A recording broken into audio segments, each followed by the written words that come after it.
Hi, I'm John Kolak. I'm here doing a presentation on Viktor Frankl.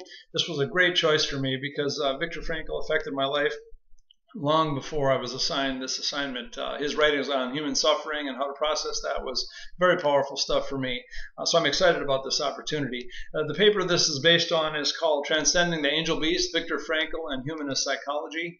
It appeared in the 2006 Journal of Psychoanalytic Psychology, and I will list the citation references for the students to look this paper up if they'd like in the thread.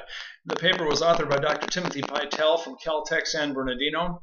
Dr. Pytel's thesis here was to compare Frankl to what he called the big three in the humanist psychology movement, which would be Rollo May, Carl Rogers, and Abraham Maslow. Dr. Pytel was very critical in this paper.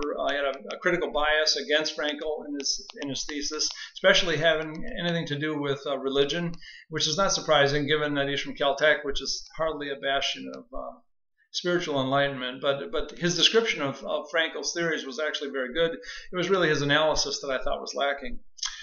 Frankl was a neurologist, so he was a physician as well as a psychiatrist, and he was a Holocaust survivor, and really it was his work on finding meaning in life through suffering that was, I think, the most powerful thing.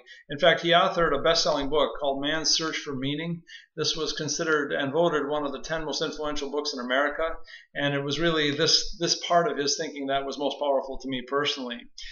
His contributions to psychology really are many, but for the sake of time, we'll limit it to two. He came up with something called logotherapy, which is he's suggesting that the primary driver for a person's life is their search for meaning. While Freud, for example, thought the primary driver in the human existence is the search for pleasure, Adler thought that the primary driver in life was the search for power. Frankl instead thought that our primary focus in our life is really trying to find meaning in our lives, and in particular, finding meaning in our lives through suffering. So logotherapy actually was born probably of his experiences at Auschwitz, and of course, his understanding of this and how he processed it has been powerful in my life. He also came up with something called paradoxical intention, the idea of facing your fears rather than running away from your fears. So he was saying that, when you have a fear, you tend to focus on that fear, and it sort of becomes a self-fulfilling prophecy.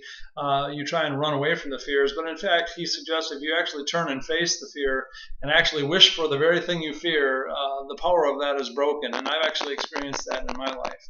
The challenges to Frankl were principally based on three main areas. One was he was considered an authoritarian by, in particular, Rogers. And the idea was they thought that he wasn't leading people to finding their meaning in life. He was telling them their meaning in life. And the most significant inference there was that it was about religion. His focus on religion and his faith was a challenge that they could not cope with. He also believed in transcendence of self, that there is more than just you, that you are part of a greater whole. And of course, he was a believer, but he never really said so in a lot of his writings. But the idea that you could be something bigger than you is critical to his logic. And of course, we see that even in recovery movements, where the second step says that we came to believe there's a power greater than ourselves who could restore us to sanity. So obviously, the belief in something bigger than you has therapeutic value.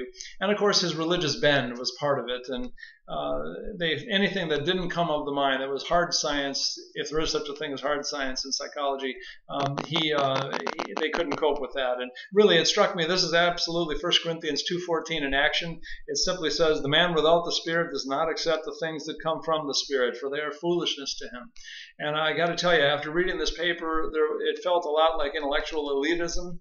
And I had to think that they would think that God's wisdom here was foolishness. And it really came to the forefront for me. And I think it also helped me to realize the challenges we'll face as Christian counselors, because there is a lot of disbelief in things of the Spirit.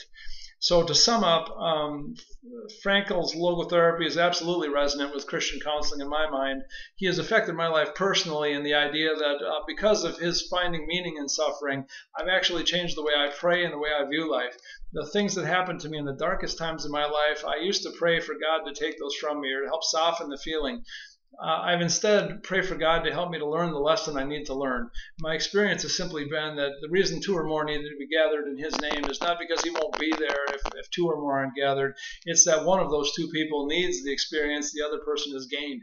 And so I find that things that happened to me that at the time seemed completely senseless and hurtful and harmful, I found that later in my life I was the perfect person to witness to or to help another person because of that experience. And so a lot of what I got, my perspective on this came from Frankl. So I owe a lot to him. And I hope this presentation was helpful to you. And I look forward to hearing your comments. Thank you.